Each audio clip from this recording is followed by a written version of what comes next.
გამარჯობა, მეგობრებო და გიბრუნდებით ცხელის სიახლეებით. შეუჩერებელი კვარაცხელია და მორიგი შეტევა ნეაპოლიდან. ცნობილია ქართველი ფეხბურთელის პოზიცია. იუვენტუსმა მიქაუტაძის ტრანსფერის შესახებ ლიონს მიმართა. რა ხდება გიორგის თავს? ჩვენ კი ვცადოთ რომ ავიდეთ ტრადიციულ 2000 მოწონებაზე. ასევე ნუ დაიზარეთ არხის გამოწერას, რადგან ჩვენი მიზანია რომ ამ თვეში 90,000 გამომწერზე ავიდეთ. მადლობა თუ შენეხლა ეს ჩემი ორი პატარა თხოვნა გაითვალისწინე და მოდი დავიწყოთ.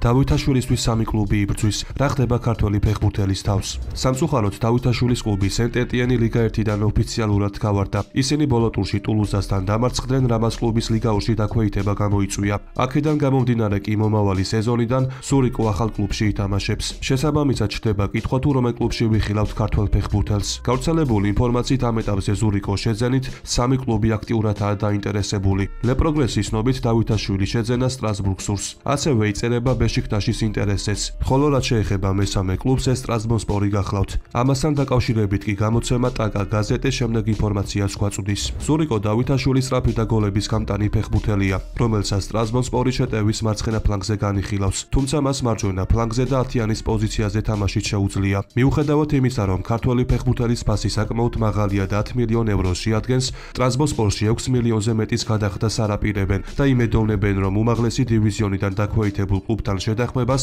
ამ თანხის ფარგლებში მიაღწევენ. წერია გამოცემაში. წინ კი ზაფხულის სატრანსფერო ფანჯარაა და დარწმუნებული ვარ, რომ სურიკოს თავს კიდევ არაერთი კლუბი გამოჩნდება. მე კი ყველა სიახლეს ეტაპობრივად მოგაწვდით. მამარდაშვილის გამოსამშვიდობებელი მატჩი და ჯილდო. როგორც მოგეხსენებათ, 18 მაისს მამარდაშვილმა ვალენსიას მაისურით ბოლო შეხვედრა ჩაატარა. შეხვედრის დასრულების შემდეგ კი მესტალიაზე შეკრებილი პუბლიკა გიორგის დაემშვიდობა და ქართველი მეკარი აპლოდისმენტებით გააცილეს. ამ დღის შემდეგ კი ვალენსიაში მამარდაშვილზე საუბარი არ წყდება და მასზე სულ უფრო და უფრო მეტ საუბრობენ. გიორგის შესახებ კი საკმაოდ სასიამოვნო კომენტარი ვალენსიას შემტევმა უგოდურომ გააკეთა. მამარდაშვილი ძალიან მოგვენატრება. ლალიგის დანარჩენი გუნდები კი მისი წასვლით ბედნიერები იქნებიან. ის შესანიშნავი მეკარია და მჯერა რომ მალე მსოფლიოში საუკეთესო გახდება. ძალიან სამწუხაროა რომ იდის, მაგრამ ამავდროულად მიხარია რომ კარიერას უფრო მაღალ ეტაპზე გააგრძელებს. იმის გარდა რომ საუკეთესო მეკარია, ასევე გულკეთილი გოლიათიცაა. ამიტომ ის ძალიან მოგვენატრება როგორც ადამიანი და როგორც მოთამაშე. განაცხადა დურო.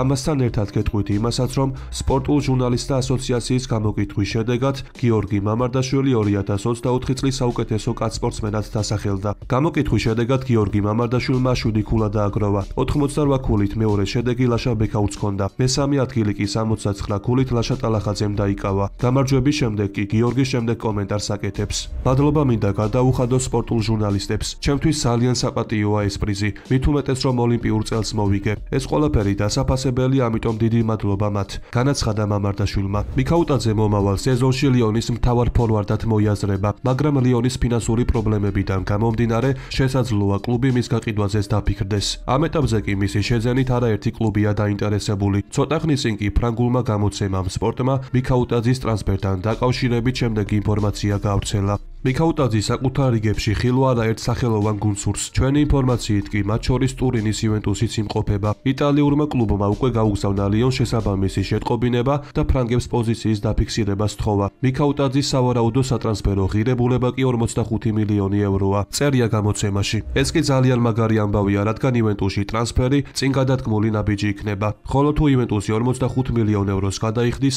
ეს კვარაცხელიას ტრანსფერის შემდეგ ქართული ფეხბურთისთვის მორიგი სარეკორდო ტრანსფერი იქნება. როგორც მოგეხსენებათ, 17 მაისს კვარაცხელიამ პარკ დე პრანსზე მორიგი შოუ დადგა და ლიგა 1-ის ბოლო შეხვედრაში დუბლის გაფორმება შეძლო. ხვიჩამ კი ამ შეხვედრაში უმაღლესი შეფასებაც დაიმსახურა. ქართველი ვარსკვლავი კი ავტორიტეტული ფრანგული გამოცემის ეკიპის ბოლო ტურის სიმბოლურ გუნდშიც მოხვდა. შეხვედრის დასრულების შემდეგ კი კვარაცხელიას თამაში მედიაში ძალიან პოზიტიურად შეაფასეს. მაგალითად, მარკა შემდეგ კომენტარს აკეთებს. კვარაცხელია მიუნხენის გრანდ ფინალისთვის მზადაა. PSG-ს აქვს საფუძველი საიმისოდ, რომ 31 მაისს ალიანს არენაზე ტრიუმფის მოლოდინი ჰქონდეს. კვარაცხელიამ ლუის ენრიკეს გუნდის შეტევითი შესაძლებლობები აშკარად გააძლიერა. PSG-მ კი ლიგა 1-ის ბოლო ტურში 2-1 მოგება სწორედ ქართველის დუბლით მოახერხა. ახლა კი პარიზელები საფრანგეთის თასის ფინალში რეიმს ეთამაშებიან. შემდეგ კი ალიანს არენაზე ჰეტრიკის შესრულება შეეცდებიან. ამიტომ როგორც ჩანს, პარი სენ-ჟერმენისთვის გადამწყვეტი მომენტი დადგა. წერია გამოცემაში. როგორც მოგეხსენებათ, რამდენიმე დღეში, კერძოდ 24 მაისს, კვარაცხელია რეიმსის წინააღმდეგ საფრანგეთის თასის ფინალს ითამაშებს. ითამაშებს და აღსანიშნავი ფაქტია ისიც, რომ ამ შეხვედრასთან დაკავშირებით მიქაუტაძემ ქართველ ფეხბურთელს შემდეგი სიტყვებით მიმართა: ახლა პარი სენ-ჟერმენმა საფრანგეთის თასი უნდა მოიგოს? კვარაცხელიას ვეტყვის საქმე გააკეთოს. ასეთი იყო მიქაუტაძის პასუხი საფრანგეთის თასის ფინალში პარი სენ-ჟერმენისა და რეიმსის დაპირისპირებაზე. საქმე კი ისაა, რომ ლიონის ბედი თუ რომელ ევროტურნირზე ითამაშებს მომდევნო სეზონში, პირდაპირ დამოკიდებულია თასის ფინალის შედეგზე. თუ საფრანგეთის თასს PSG მოიგებს, ლიონი ევროპა ლიგაზე ითამაშებს, ხოლო თუ თასს რეიმსი მოიგებს, ლიონს მომდევნო სეზონში კონფერენს ლიგაზე თამაშით დაკმაყოფილება მოუწევს. შესაბამისად, ახლა ამ შეხვედრის მოგება გიორგისთვისაც ძალიან მნიშვნელოვანია. ამიტომ დააფიქსირეთ თქვენი აზრი თუ რა ანგარიშით მოჩება ეს შეხვედრა, ხოლო ვინც ორმოცემულობას გამოიცნობს ის შემდეგ ვიდეოში მოხვდება. ახლა კი გადავიდეთ კიდევ ერთხელ თემაზე, რის შესახებაც ბოლო პერიოდია მედიაში აქტიურად იწერება. ეს კი კვარაცხელიას სკუდეტოს ეხება. მოგეხსენებათ სერიას გამარჯვებულის ბედი ბოლო ტურში გადაწყდება. თუ ანტონიო კონტეს გუნდი კალიარს დაამარცხებს, სკუდეტოს ბოლო 3 წელში მეორედ მოიპოვებს. მაგრამ გადაეცემა თუ არა ეს თასი ხვიჩას, ეს ყველაფერი ნაპოლიზე იქნება დამოკიდებული. ამასთან დაკავშირებით კი კომენტარს ერთ-ერთი ცნობილი იტალიელი რედაქტორი უმბერტო კიარელო აკეთებს, რომელიც ხვიჩას შესახებ არც თუ ისე სასიამოვნოდ საუბრობს. მისი კომენტარი კი დეტალურად შემდეგია: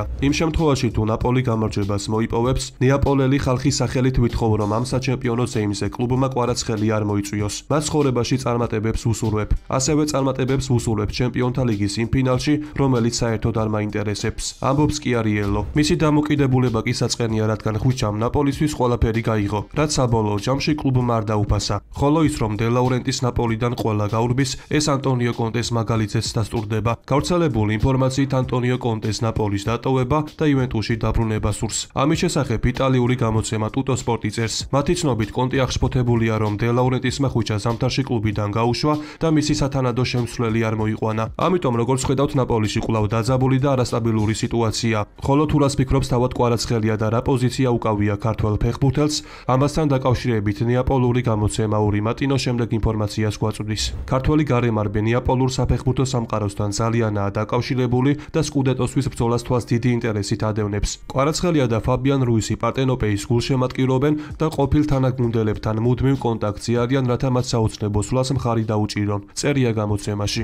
ვალენსია Netflix ვინისიუსის გამოუჩივლებს. ცნობილია ბარსას ნომერ პირველი სამიზნე. ხოლო თუ აქამდე ხარ მოსული, შეგახსენებთ, რომ ჩვენი მიზანია ავიდეთ 2000 მოწონებაზე, რის შემდეგაც ახალი ვიდეო ძალიან მალე გამოვა. ბარსამ ლივერპულის ვინგერი ლუის დიასი სატრანსფერო ბაზარზე ნომერ პირველ სამიზნედ დაისახა. როგორც დიარიო სპორტი წერს, 28 წლის კოლუმბიელი ფეხბურთელის გაფორმება ბლაუგრანას სპორტული დირექტორის დეკუს დიდი ხნის ოცნება. გარდა ამისა, დიასის კანდიდატურას მხარს უჭერს ბარსას თავკაცი ჰანსი ფლიკი. კლუბში დარწმუნებულები არიან მარცხენა ფლანგზე მოთამაშის ყიდვის აუცილებლობაში, რომელიც საჭიროების შემთხვევაში ცხრიანის როლსაც შეასრულებს. ხოლო როგორც მოსალოდნელია, ლუისის ტრანსფერი კატალონიურ კლუბს დაახლოებით 85 მილიონი ევრო დაუჩდება. ამიტომ მიყვეთ მოვლენების განვითარებას. გიორგი მამარდაშვილის ვალენსიას სოციალურ ქსელში გამოიხმაურა Netflix-ის დოკუმენტურ ფილმს ვინი ჟუნიორს. ვალენსიამ კი შესაძლო ამერიკულ კომპანიას ფაქტების დამახინჯებისთვის უჩივლოს. გავრცელებული ინფორმაციით კლუბმა წერილობით მიმართა ფილმის პროდიუსერებს, რადგან დოკუმენტურ ფილმში ვაწყდებით უსამართლობასა და ტყუილს ვალენსიას ფანების მიმართ. მათ დაამახინჯეს ფაქტები, რაც მოხდა მესტალიაზე. ფილმში მოყვანილი ფაქტები კი სინამდვილეში არ მომხდარა. შესაბამისად, ვალენსია იტოვებს უფლებას, რომ ამ სიტუაციაში შესაბამის სამართლებრივ ზომებს მიმართოს. სწორედ მსგავსი განცხადება გააკეთა ვალენსიამ ცოტა ხნის წინ. მე კი შეგახსენებთ, რომ 2023 წლის 21 მაისს ვალენსიასა და რეალის მატჩისას ვინიციუს ჟუნიორი მასპინძელთა გუნდის რამდენიმე ფეხბურთელს დაუპირისპირდა. მათ შორის კი იყო გიორგი მამარდაშვილიც. დღევანდელ ვიდეოს კი ამით დავასრულებ. მოტივაციისთვის კი ავიდეთ მინიმუმ 2000 მოწონებაზე. ასევე გამოიწერი არხი და დაეხმარე მას განვითარებაში. ყველას გისურვებთ ჯანმრთელობას და ბედნიერებას. მე კი მომავალი ვიდეოთი ძალიან მალე დაგიბრუნდებით.